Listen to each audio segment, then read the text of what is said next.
লখিমপুৰৰ বাইপাছ যেন ৰূপান্তৰিত হৈছে এতিয়া মৰণ ফান্দত। আপুনি চাব বাইপাছটো দিনে দিনে মৰণ ফান্দলৈ পৰ্যবেক্ষিত হৈছে।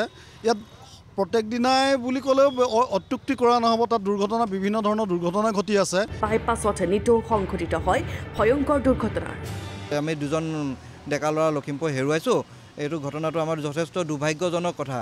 আৰু এয়াই নহয়, আমাৰ মাজে মাজে বাইপাছৰ ঘটনাবোৰ ঘটিয়ে আছে প্ৰায়। বাইপাছৰ আৰম্ভণিতে থকা ডিভাইডাৰ যেন হৈ পৰিছে বিপদৰ সংকেত।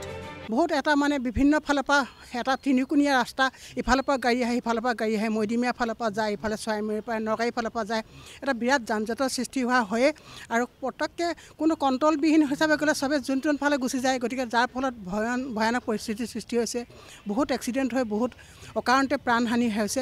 এইটো একচুৱেলি লখিমপুৰবাসীৰ কাৰণে দুখৰ কথা। চৰাইমৰীয়াৰ বাইপাছৰ সন্মুখ ভাগত শনিবাৰে নিশা সংঘটিত হোৱা এক দুৰ্ঘটনাত মৃত্যু হৈছিল লখিমপুৰৰ 2 যুৱক।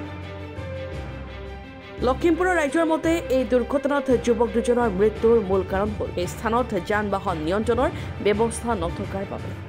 আপুনি চাব লখিমপুৰৰ যিকেইটা বাইপাছ, আপুনি পূবলৈ বা পশ্চিমৰ যিকেইটা বাইপাছ দুয়োটাই কিন্তু তাৰ যিকেইটা বেৰিকেড কৰি দিছে, সেই বেৰিকেডকেইটা কিন্তু ভালদৰে তেওঁলোকে ৰাস্তাটো দেখা পোৱা নাযায়। আৰু হঠাতে ইফালৰ পৰা অহা গাড়ীখন বা সিফালৰ পৰা অহা গাড়ীখনৰ ক্ষেত্ৰত আপুনি চাব দুইখন মুখামুখি প্ৰায় হয় আৰু বিভিন্ন ক্ষেত্ৰত তাত দুৰ্ঘটনাৰ পতিত হয়। সিদিনা সেই ল'ৰাটোৰ দুৰ্ঘটনাৰ মূল কাৰণ সেইটোৱেই যে তেওঁ গাড়ীখন যেতিয়া ঘূৰাই আহিছিল তেওঁ গাড়ীখন দেখা নাছিল, হয়তো সেইকাৰণে তেওঁ খুন্দা মাৰিছিল আৰু তেওঁ পতিত হৈছিল। এনেদৰে বহুতৰ হয়তো জনজীৱনৰ কাৰণে এক ভাবুকি আহিব।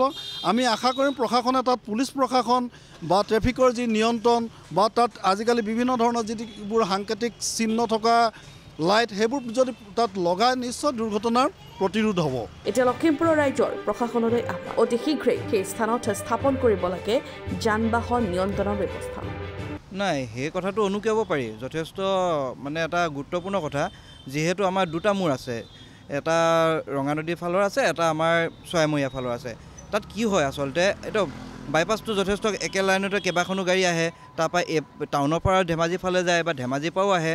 তাত যিহেতু ডিভাইডাৰ কিছুমানৰ নিচিনা আছে, গম নাপায় আচলতে। সিফালৰ পৰা যদি কোনোবা এখন গাড়ী সোমাই আহে, এইফালৰ পৰা কোনোবা এখন ওলাই যায়, মাজতে আকৌ বাইপাছলৈ যদি ধৰক ধেমাজিৰ পৰা আহি পেলাই বাইপাছত সোমাব বিচাৰিছে, লখিমপুৰৰ পৰা আকৌ ধেমাজিলৈ যাব বিচাৰিছে, ঘপককৈ ধৰিব নোৱাৰে। গতিকে তাত এজন ট্ৰেফিক আৰক্ষী বিষয়া এজন আমাৰ থাকিলে ভাল হয়। কিন্তু আমি এইটো দেখা পাব লাগে যে দুৰ্গা মন্দিৰৰ সমীপত বা চৰাইমৰীয়া যিটো আছে তাত এটা মানে আৰক্ষী বিভাগৰ মানে এইটো পথ যি সংৰক্ষণ এটা বিশেষ ব্যৱস্থা থাকিব লাগে। Bureau' report, Lakhimpur today.